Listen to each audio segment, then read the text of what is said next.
When you're smiling, the whole world smiles with you. And welcome back to Out and About Today. I'm Chuck Long, and on this edition of the Entertainment Outlook, Matt Belsante is an American big band singer-songwriter based right here in Music City.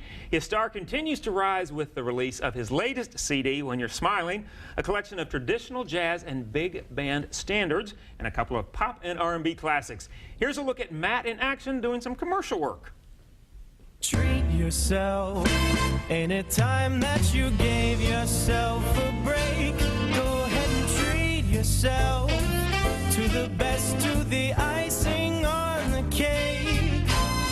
Life's more fun when you're the one who grabs the prize. Come rain or shine, treat yourself to Laurel Park Place.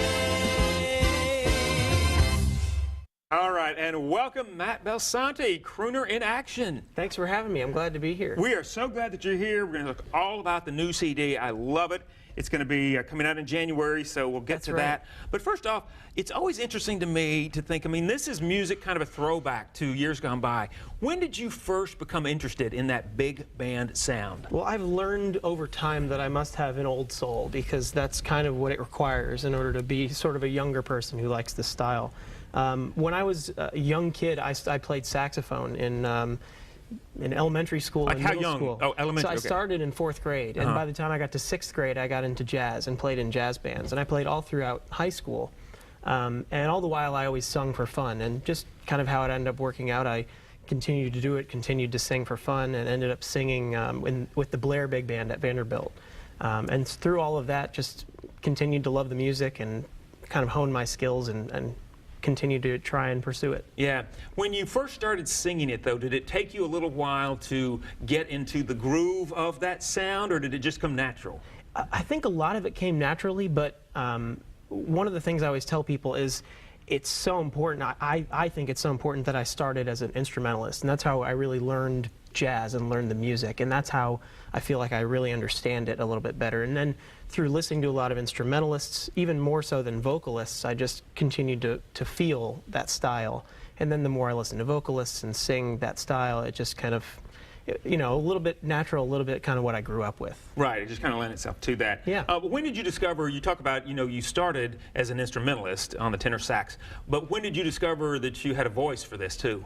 I've been singing since I was a little kid, so it's always been something I've done for fun and always something I've loved to do. I never thought I would pursue it as a career, and never thought I would pursue it even as a primary focus when I was playing saxophone. But I just kept at it, and then over time just realized maybe I had a knack for it that was different than others. Well, and some awards also proved you right, because you were the first person to win the Louis Armstrong Jazz Award in high school for both vocal and instrumental categories. Now, I read that that was a turning point for you. Yeah, I mean, it was one of those moments where I kind of thought about, what could I do with this? You know, what does this mean for me?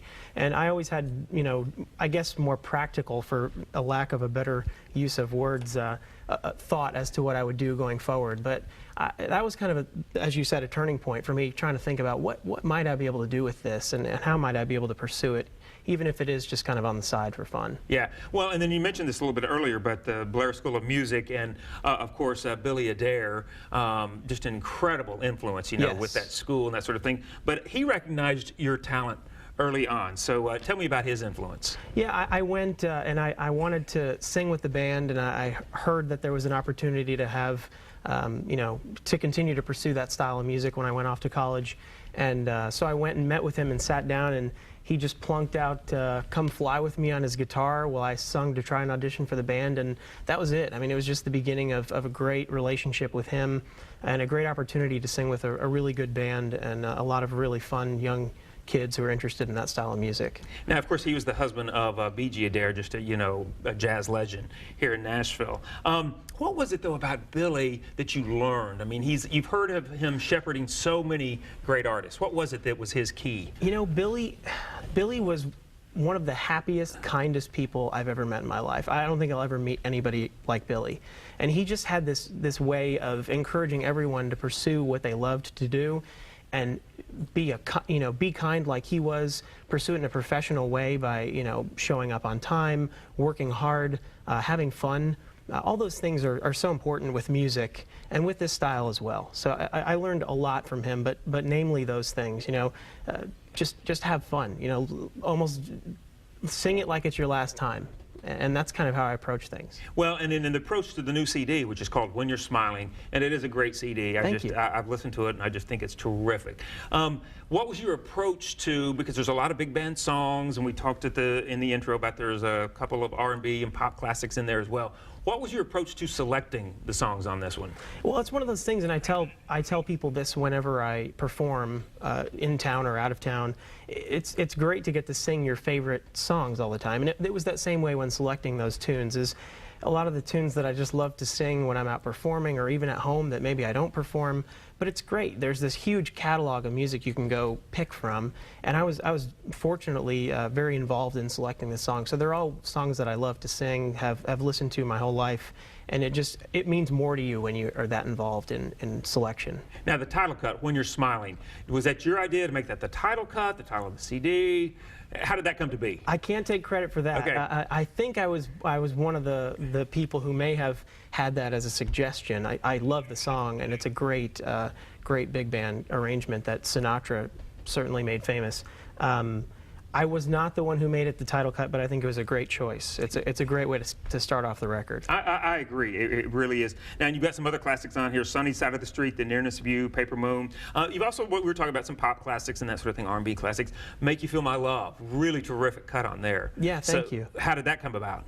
That was another one where I think it was kind of all organically just trying to think of what would be a good change up on the record, not to continue to have just standards on there, and everyone kind of recognized that as a great ballad to choose. Adele had done it recently and kind of had a resurgence amongst some audiences that maybe did not know it previously, but it's really not all that old of a tune. It's just been done a lot of times, and it's a really well written song. So. Yeah. Everyone seems to know it, and it's a very good one. Yeah. Now, we're here in the holiday season. I also wanted to mention, though, before I mention this next CD, though, this is available on Amazon. And where else can we find it? It's on Amazon. It's on iTunes. You can find it, pretty much anywhere online. Okay. If you Google it. Make sure you go to Amazon and iTunes, though, if you need to know exactly where to find that, though, or Google it as well. But we're in the holiday season. Just wanted to mention you've got a terrific holiday CD, White Christmas. So how was that making that? It was great. I mean, that one was really neat for me because it was fresh out of school. It was kind of my first experience in the music business, I should say.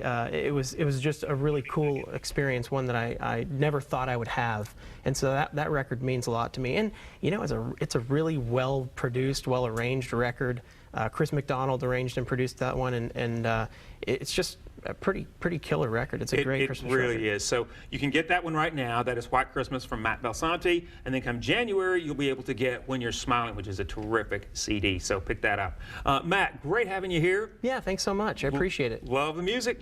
Think so. All right, good way to start 2015 with that one. I think so. Okay. Well, that's all the time we have for this edition of Out and About today. We'll see you guys next time. Happy holidays. 'Cause when you're smiling, the whole